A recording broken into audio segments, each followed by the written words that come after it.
ګرانو لیدونکو السلام علیکم. ستاسو پام راړوم د نن ورځې تازه لنډو مهمو خبرونو ته.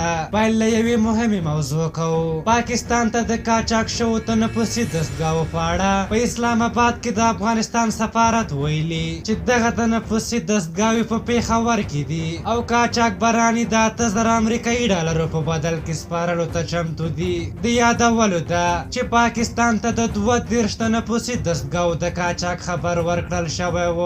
ننګرهار د والي ویان د عطاالله خوږیاڼی وایي د کورنیو چارو وزارت له لوري د ننګرهار امنیه قومندان ایمل نیازی مرکز ته غوښتل شوی او پر ځای مل پاسوال ولی جان سرحدي د امنیه قومندانۍ د سرپرست په توګه ټاکل شوی. مشورتي لویه جرګه ارګ وایي ولسمشر غني نن د یو حکم له لارې د ملي شورا غړي چې په رخصتۍ تللي د زمري 18 نیټې څخه د جرګې تر پای پورې د سولې مشورتي لویه جرګه کې د ګډون لپاره کابل ته راوبلل. غني سره پاتې کیږو. ولسمشر غني د ولسي جرګې او مشرانو جرګې له رئیسانو سره د لوی جرګې جوړېدو په تړاو مشورتي ناسته کړې.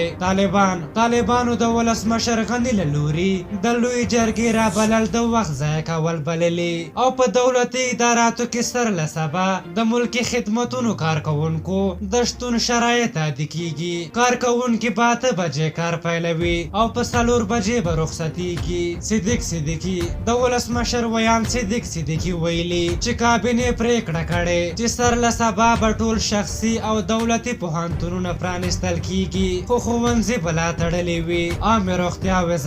د عامه روغتیا وزارت وایي ممکن راتلونکو 2 اونیو کې د کورونا وایرس د پیښو شمېر زیات شي. لامل یې ښایي په اختر کې ګڼ ګرځېدل وي. د کندهار سپین بولدک چمن لار د یوې ورځې لپاره نن خلاصه وه. یا د لار دواړو لورو ته د زرګونه بند پاتې کسانو لپاره خلاصه شوې وه.